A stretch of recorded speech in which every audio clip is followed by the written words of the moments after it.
like him, Ty Juan, like just hearing these stories from like back in the days. I'm like a fly on the wall, just grateful that I can even hear these stories. You know what I mean? Keep It Real Wednesdays. They talk about that they used to have in Baseline Studios. Where like a producer would have to, every producer in the studio would have to play their beats in the like the pool table room, and you have to play it on the little radio. And if you made it past that step, then you can go play your music in the 8-1 or whatever the case was. But like they used to just keep it real, like yo, you're trash, get out of here. You know, they telling me the stories. You know, Jay-Z was the type when he records his album, he doesn't cut his hair. So I wanted to know if that was the same thing. Yeah, I stole the same tradition. I'm cutting it to the yeah. Now, Wale, when he was up here, he was saying that you guys are great friends, but you're also very competitive with each other. So when you guys are working on each other's albums, you don't really communicate. So have y'all communicated? Yeah. Okay. We communicate, but not like, you know, not daily. It might be a month. I might holler at him one time. I'm working, he's working. You know what I mean? And then now we talk because his album is done. Mine is done. Now we can talk again. Yeah, because he's in creative mode or whatever. Who do you go to hear your stuff? Like anybody? Like, did you let Kendrick hear your music before you put it out? Because I know sometimes it's hard to do that because you guys are also, you know, while you're friends, it's also kind of. He might come out with first and steal your flow or something, a new flow you might be working on. Like, I got this new song called Pouch. They wouldn't do that. I played the album when I was. This was 2 months before his album came out. I played what I had of the album. I played Drake my album. You know, I played him like pieces of the album. I played Drake my album.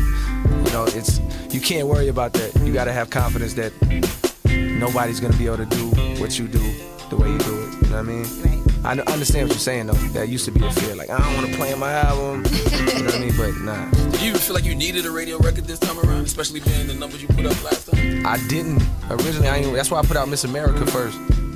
I was like, man, I'm just gonna drop the album. I don't really need to sing. Miss America's not a radio song at all. You know what I mean? I thought I could do it without singing. And maybe I could have made a statement, but I ended up making songs like Power Trip and songs like Crooked Smile, which were clearly singing. You know what I mean? How did that song TLC? Like, how did that even happen in your head? I had the song.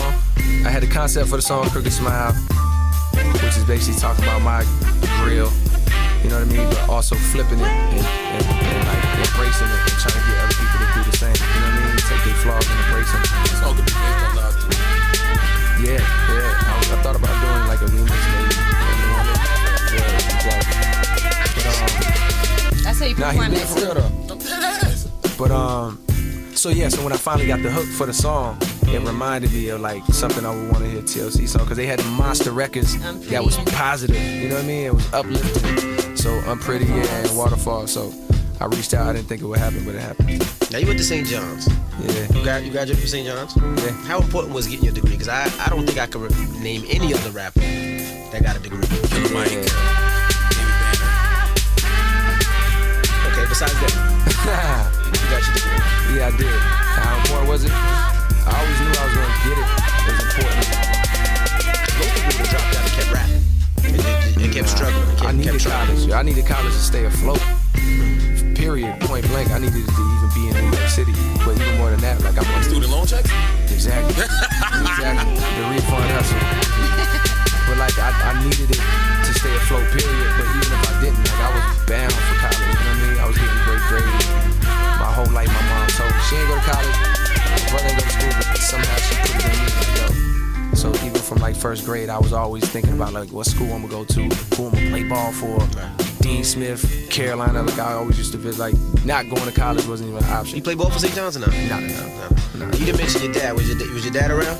Nah, but it's not that he wasn't around. He just lived in like another state. You know what I mean? But nah, I didn't grow up with my father. How did he treat you back at home, man? Because you know the Carolinas, we don't have too much hip hop representation. Yeah. You know, especially consistent guys that stay out there. You had P-Pop, you had Little Brother, but you're actually a star and still consistent. So. No, it's 100% love. Like, of course, where I'm from, Fayetteville is like incredible love. Incredible love. Greensboro is like one of my strongest markets, period. Out of all cities in the country, Greensboro is like probably the strongest market for me.